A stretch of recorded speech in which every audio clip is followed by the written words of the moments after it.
cinta, suntikan, dan kematian. Semuanya terjadi dalam satu malam yang tidak akan pernah terulang.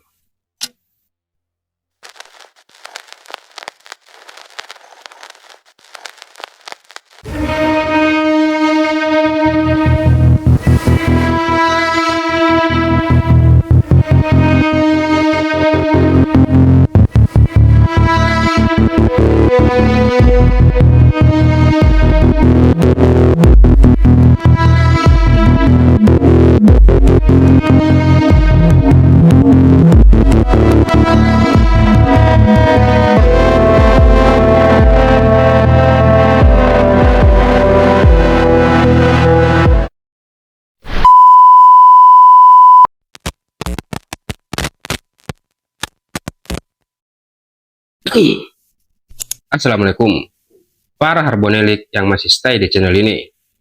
Channel tempat kita ngobrolin berbagai kisah kriminal nyata, kisah kelam yang kadang terlalu kejam untuk dibayangkan, kisah gelap kehidupan yang kadang kita tidak sangka dan sering luput dari perhatian. Justru terjadi sangat dekat dengan kita. Bukan untuk menakuti, Tapi agar kita sadar bahwa kejahatan itu nyata, bisa terjadi pada siapa saja, serta meninggalkan luka mendalam. Kali ini, saya akan membahas satu kasus yang membuat geger publik Indonesia. Pada bulan Desember tahun 2006, seorang aktris dan penyanyi bersuara khas, mempunyai banyak penggemar, termasuk saya. Saya juga sangat mengidolakan dia. Selain suaranya yang bagus, dia juga punya paras yang bagi saya cantik. Biasa bila tiada kau di sisiku, aku tak Ya, dia adalah Alda, pelantun lagu Aku Tak Biasa yang dirilis pada tahun 1998 dan membuat namanya semakin dikenal. Tapi sayang, di usianya yang masih 24 tahun saat itu, ia meregang nyawa di salah satu kamar di Hotel Grand Menteng, Jakarta Timur pada 12 Desember tahun 2006. Saat ditemukan oleh pihak hotel, tubuh Alda telah terbujur kaku serta mulutnya keluar darah dan busa. Serta juga tubuh Alda dipenuhi puluhan bekas suntikan yang mengandung zat-zat ini. Zat-zat psikotropika inilah yang membuat Alda keracunan hingga akhirnya meninggal dunia. Awalnya pihak kepolisian menyebut kalau Alda tewas karena overdosis obat. Namun setelah diselidiki lebih dalam, ternyata Alda adalah korban pembunuhan.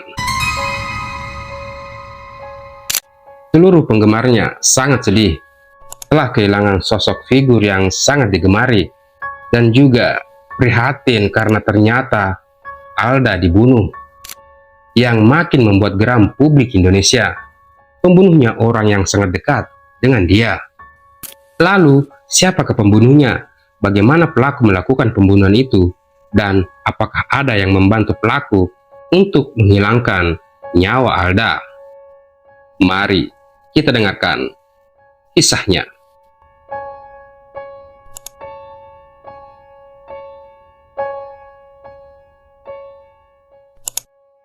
Nama Alda Risma mungkin sekarang sudah jarang kita dengar, tapi di akhir tahun 90-an, suaranya sering sekali kita dengar di radio, di TV, dengan lagu andalannya Aku Tak Biasa. Lagu cinta yang dulu sempat jadi kebanggaan dan lambang buat banyak orang yang patah hati. Alda Risma Elvariani lahir di Bogor 23 November 1982. Sejak kecil dia memang suka menyanyi. Suaranya lembut, khas, dan mempunyai emosi yang sangat kuat, membuat banyak orang langsung jatuh cinta waktu pertama kali mendengarnya. Namanya mulai dikenal di industri musik Indonesia setelah berkolaborasi dengan boyband asal Inggris, Code Red, melalui lagu We Can Make It pada tahun 1998. Alda Risma semakin mantap terjun ke dunia tarik suara dengan bersolo karir dan mengeluarkan single lagu berjudul Aku Tak Biasa. Dan lagu itu meledak, diputar di mana-mana. Lagu itu merupakan debutnya dan sukses mendapatkan respon positif dari masyarakat Indonesia dan bahkan di luar Indonesia. Alda tiba-tiba jadi idola baru. Penampilan yang lembut, suara yang melankolis, dan senyuman yang bikin orang gampang suka.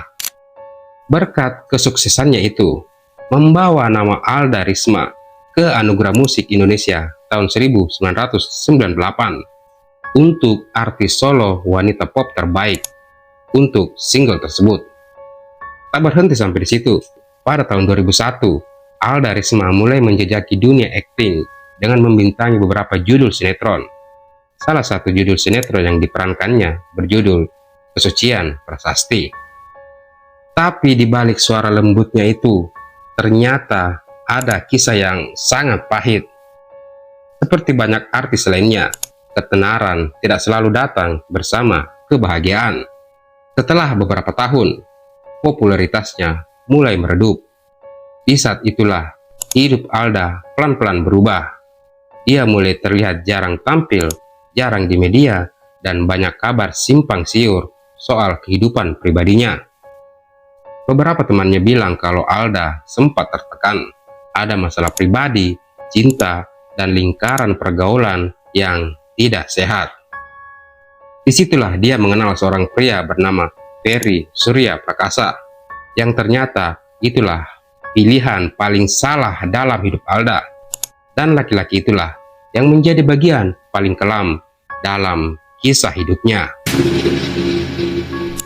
Malam 12 Desember 2006 jadi malam terakhir Alda terlihat masih bernafas. Dia ditemukan tak bernyawa di kamar hotel Grand Menteng.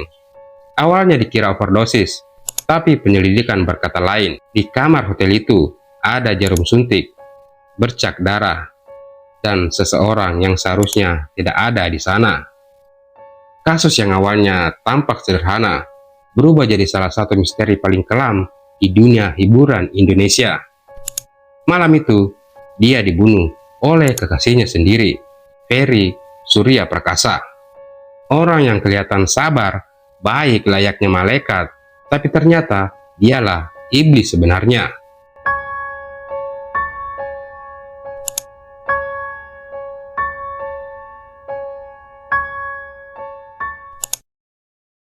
Malam itu, 12 Desember 2006, Alda masuk ke kamar hotel bersama Ferry dan satu teman lainnya. Tapi kalau dipikir-pikir, buat apa check-in di hotel kalau cuma buat ngobrol atau santai-santai? Bisa di rumah Alda atau di rumah Ferry. Namun ternyata mereka malam itu pesta minuman keras dan narkoba. Karena Ferry ini memang seorang pemakai narkoba. Nah, di titik inilah tragedi dimulai. Ferry membawa cairan narkotika, dan menurut penyelidikan, Ferry sendiri yang menyuntik Alda. Katanya biar rileks, tapi yang terjadi justru sebaliknya. Setelah beberapa kali tubuh Alda disuntik dengan bermacam-macam zat psikotropika, Alda lalu kejang-kejang, sesak nafas, mulutnya berbusa, dan akhirnya tidak sadarkan diri. Ferry sempat membawa Alda ke rumah sakit, namun nyawanya tidak tertolong. Polisi langsung menyelidiki kasus ini, karena sangat jelas ada yang aneh. Di kamar, polisi menemukan alat suntik, serbuk putih, dan bekas luka jarum di tangan Alda.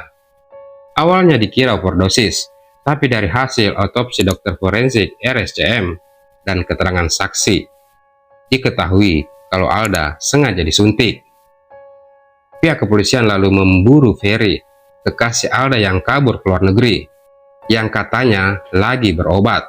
Tapi pada akhirnya ia ditangkap dan diekstradisi ke Indonesia.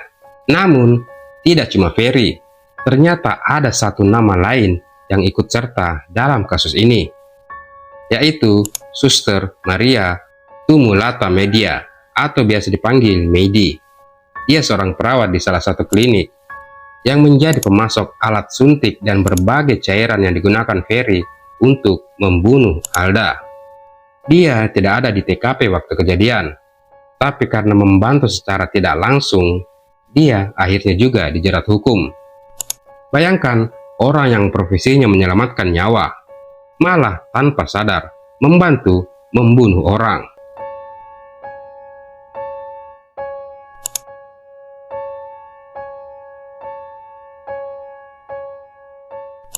Setelah berkas-berkas pengadilan telah selesai, pada bulan Agustus tahun 2007, Ferry dijatuhi hukuman 15 tahun penjara dengan jeratan pasal 338 ayat 1 KUHP tentang pembunuhan biasa, junto pasal 55 KUHP tentang pidana penyertaan atau deliniming.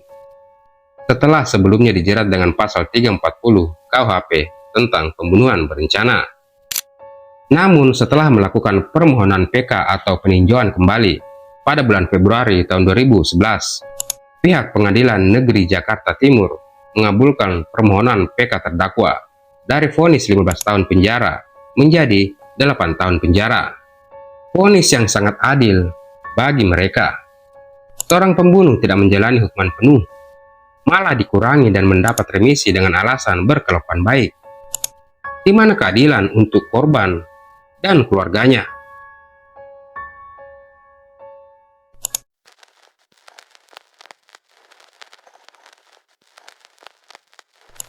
Kadang, hidup seorang artis terlihat berkilau dari luar, tapi di balik cahaya panggung, seringkali ada kegelapan yang tidak terlihat. Rasa kesepian, tekanan, kehilangan arah, dan orang-orang yang datang bukan karena cinta, tapi karena kepentingan. Alda Risma dulu dikenal punya suara lembut, senyum manis, dan masa depan panjang di depan matanya. Tapi hidupnya berakhir di sebuah kamar hotel dengan jarum suntik dan kebisuan. Dan yang paling menyakitkan, orang-orang yang seharusnya melindunginya justru menjadi saksi dari kehancurannya. Kasus ini bukan cuma tentang kematian seorang artis, tapi tentang bagaimana lingkaran pergaulan bisa menjadi jebakan. Bagaimana seseorang bisa tersesat dalam situasi yang tidak pernah dia rencanakan, dan bagaimana rasa percaya yang salah bisa berakhir fatal. Kita tidak tahu apa yang benar-benar terjadi malam itu.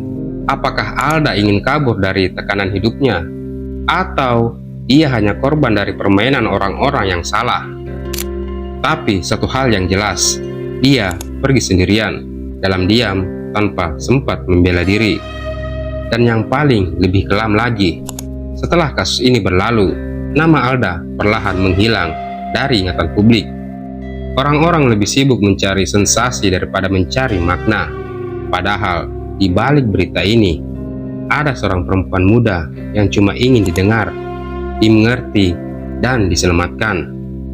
Kasus Alda Risma ini adalah pengingat bahwa dunia hiburan bukan selalu indah. Popularitas bisa jadi topeng untuk menutupi luka. Dan setiap orang, sekuat apapun dia, bisa runtuh saat kesepian jadi satu-satunya teman. Terima kasih sudah mendengarkan cerita ini. Jangan lupa like, share, dan subscribe, biar kalian tidak ketinggalan cerita-cerita true crime lainnya yang bikin kita sadar bahwa dunia ini bisa membunuh tanpa darah. Sampai ketemu di episode berikutnya. Ciao.